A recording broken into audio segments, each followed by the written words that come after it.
नमस्कार शेतकरी मित्रांनो, मी परमदास जाधव. तर आज आपण असा विषय घेऊन आलेलो आहे की आता पुढे पावसाळा येतोय, तर त्याच्या अगोदर आपण शेतात नांगरणी ही केली पाहिजे. तर ही नांगरणी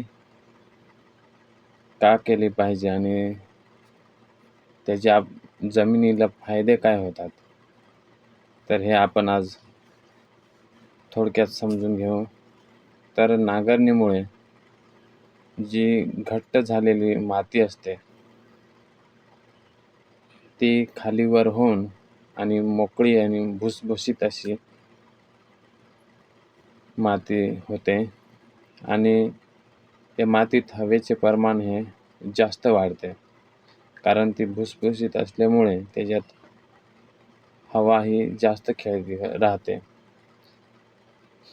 आणि त्याचा फायदा हा थेट असा फायदा हा त्या पिकाला होतोय. माती मऊ झाल्यामुळे पिकाची मुळे आहेत ती जमिनीमध्ये सहजपणे आणि खोलवर जातात आणि त्यामुळे जितकी खोल जातील तितकी रोप जमिनीतून जास्त अन्नद्रव्ये आणि पाणी शोषून घेतात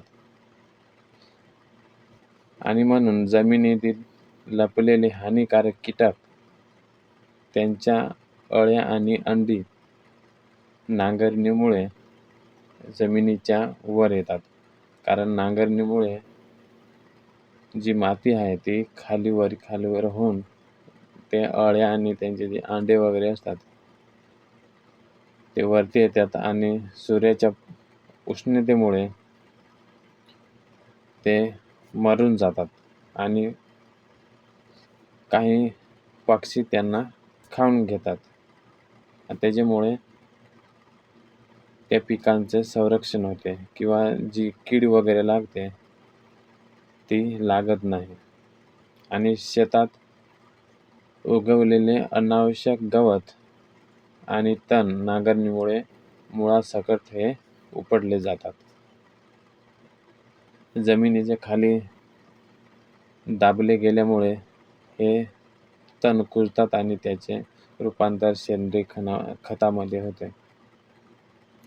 जर ते गवत आहे, गवत, पालापाचोळा काही जे असते ते त्यावेळेस सगळं जमिनीच्या खाली जातं, खालीवर होऊन ते मातीत मिक्स होते आणि नंतर जेव्हा पावसाळा लागतोय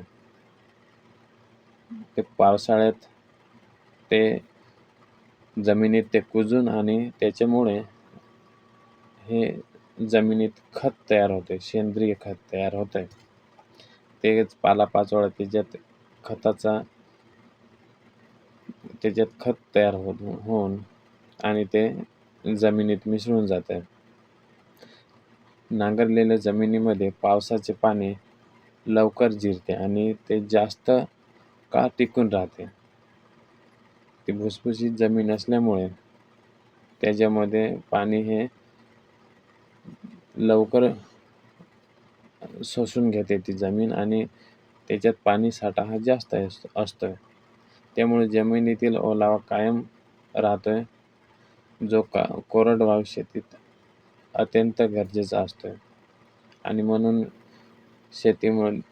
ते जमिनीमध्ये भरपूर असं पाणी साठा राहतोय आणि त्याच्यामुळे कोरडवाहू जी शेती आहे त्याच्यात हे अत्यंत महत्त्वाचे आहे. कारण पाऊस हा येतोय पण कधी कधी तो त्या दिवशी येत नाही, म्हणजे 1-2 दिवस येतो आणि 2-2 दिवस तर येत नाही आणि म्हणून याचाच फायदा हा नांगरणीमुळे शेतीला होतोय आणि हेच आहेत ते कारणे. आणि त्याच्यामुळे आपण हे शेतात आता 1-2 महिने बाकी आहेत तर नांगरणी करून ठेवायला पाहिजे, कारण आता ऊन हा भरपूर आहे आणि ह्याच उन्हामुळे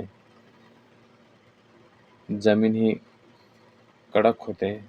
चांगले जे ढेकळं वगैरे आहेत ते एकदम नरम होऊन आणि नंतर मग त्याचाच फायदा हा आपल्याला